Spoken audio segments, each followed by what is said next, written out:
Good evening, and thank you for coming to our first ever, I think, choir autumn equinox vespers. Glad to have you all here. Our opening words are by Lynn Ungar, titled Autumn Equinox. You may think of it as marking the long descent, the slide into winter's weariness. Such moments are not easy to accept. Don't we all want to petition some cosmic governor to grant summer a reprieve? But the sentence is always cast. The scales will always tip, whatever you might think is just. In this brief, breath-catching moment at the top, you may recall the slow climb of summer, the safe, steady ticking up the tracks. The self-possessed might even gaze out and glimpse the jostling fairgrounds and the quiet that stretches beyond the fence. Look quickly.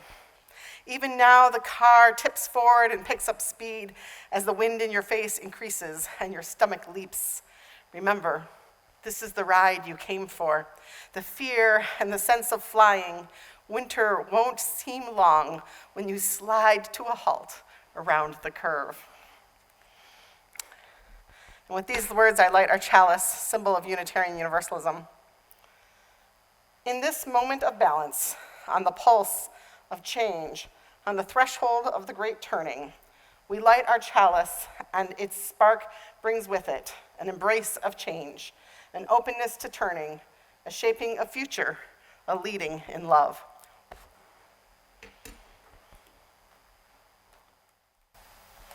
Please rise in volume with spirit and join in singing our first song.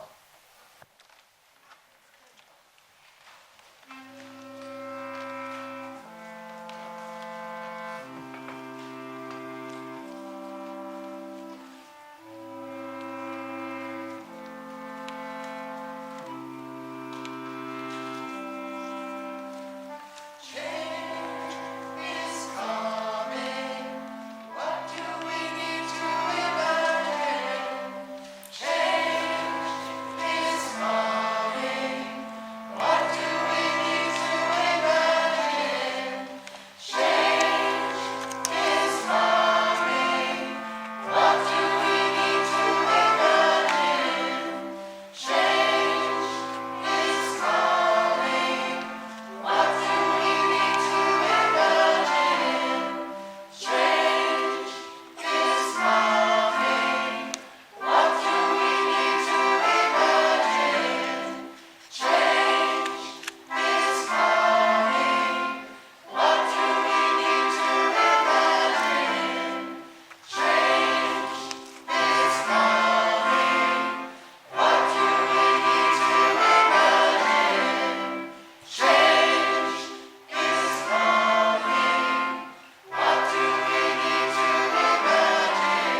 This reading is from Octavia Butler's The Parable of the Sower, sorry. All that you touch, you change. All that you change changes you. The only lasting truth is change. God is change. Any change may bear the seeds of benefit. Seek them out. Any change may bear seeds of harm. Beware. God is infinitely malleable. God is change. Chaos is God's most dangerous face, amorphous, rolling, hungry. Shape chaos. Shape God. Act. Alter the speed or the direction of change. Vary the scope of change. Recombine the seeds of change. Transmute the impact of change. Seize change. Use it. Adapt and grow. Kindness eases change. Love quiets fear. And a sweet and powerful positive obsession blunts pain and diverts rage and engages each of us in the greatest, the most intense of our chosen struggles. We have lived before. We will live again. We will be silk, stone, mind, star. We will be scattered, gathered, molded, probed. We will live and we will serve life. We will shape God and God will shape us again, always again, forevermore.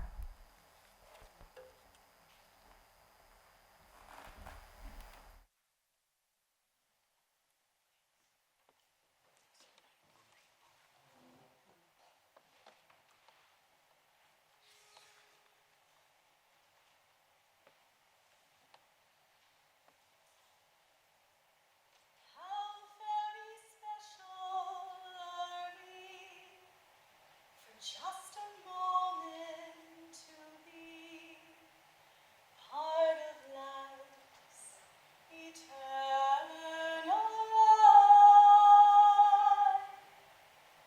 How very special are we to have on our family tree Mother Earth and Father Time.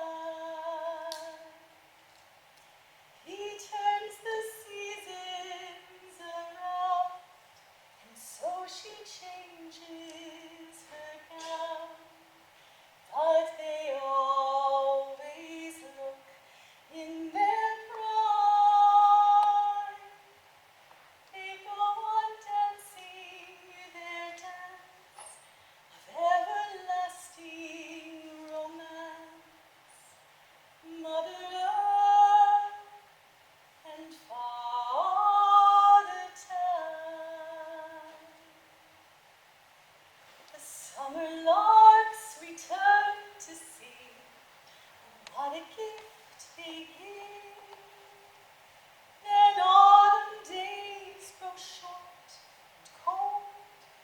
Oh, what a joy to live.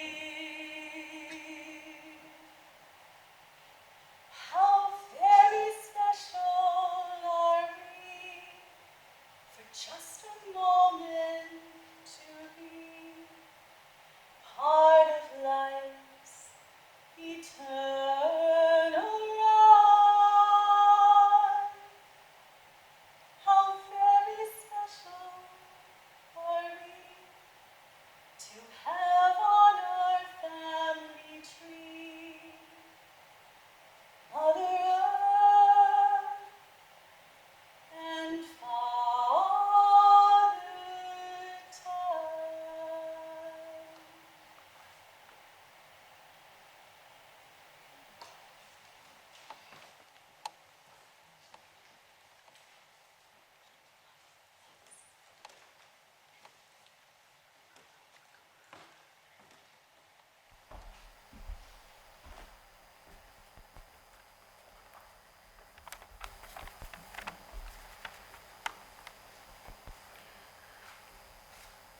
My vision is changing our how, much more than seeing clearly our what.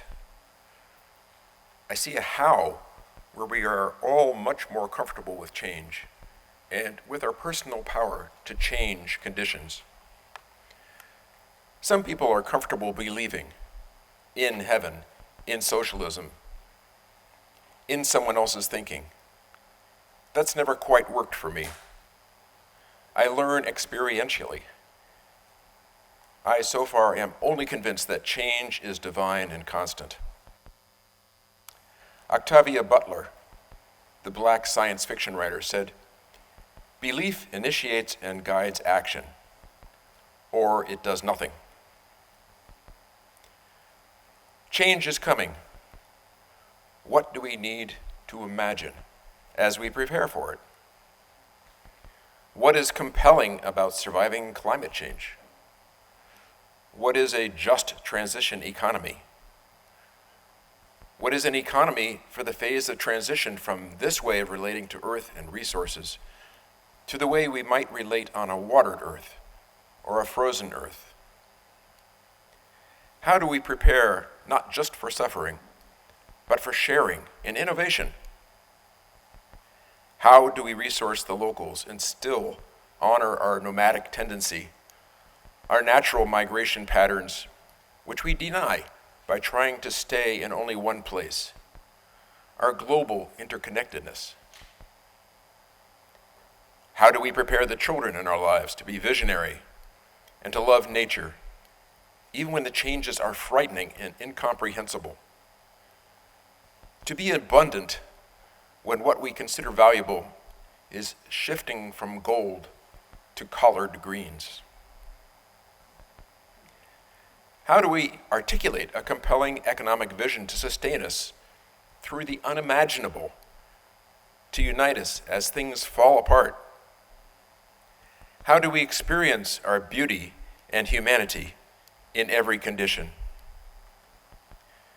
These are the questions that sustain my work. I believe all of you hold answers.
On the pulse of morning, Maya Angelou.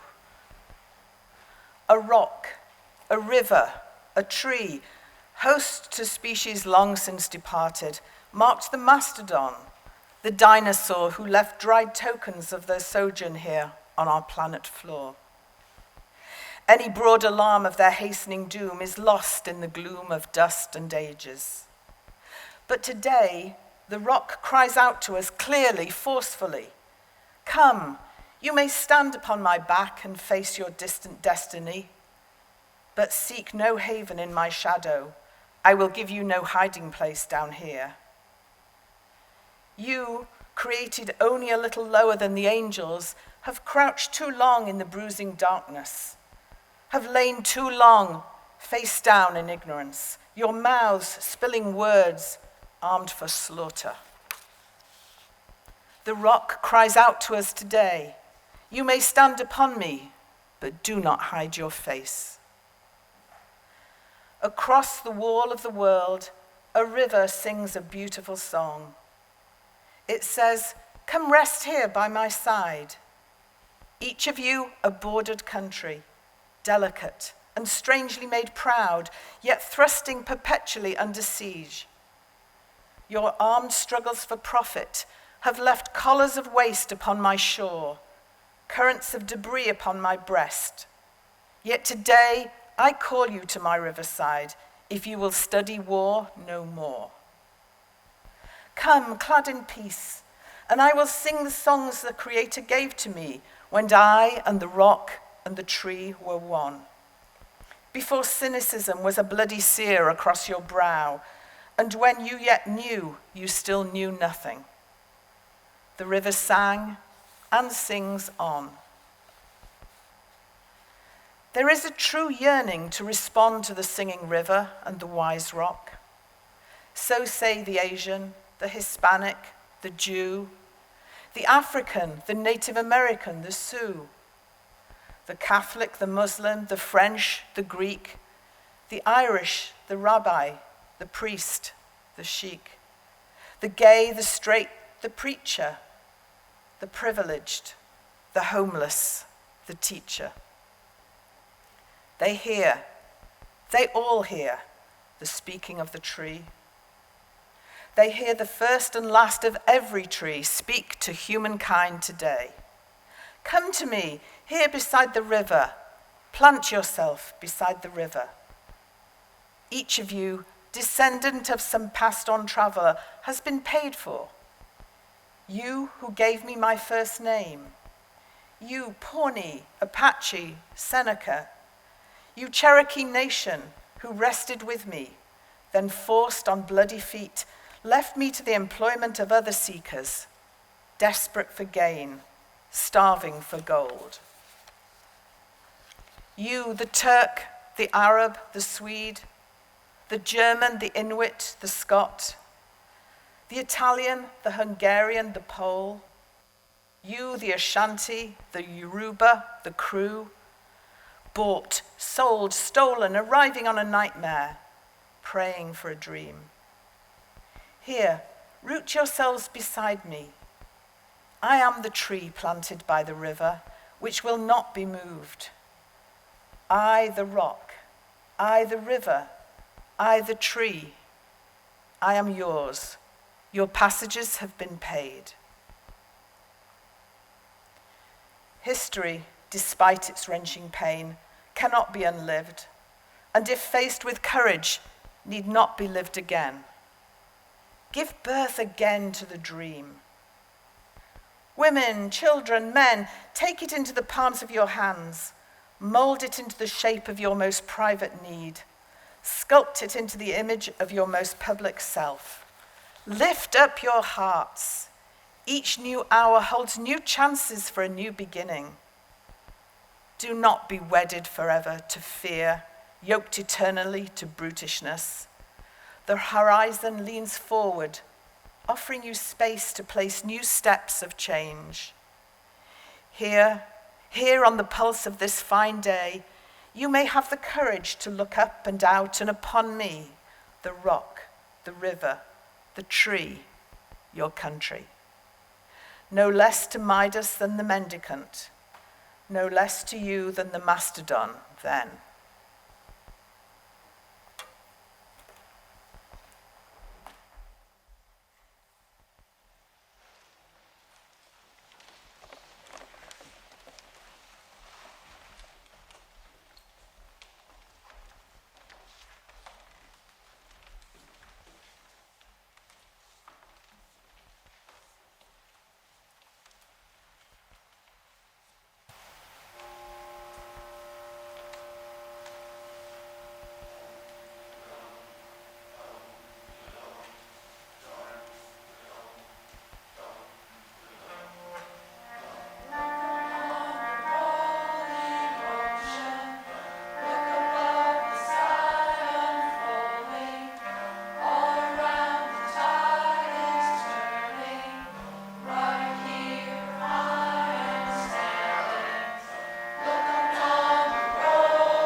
Grace and the Great Turning by Joanna Macy.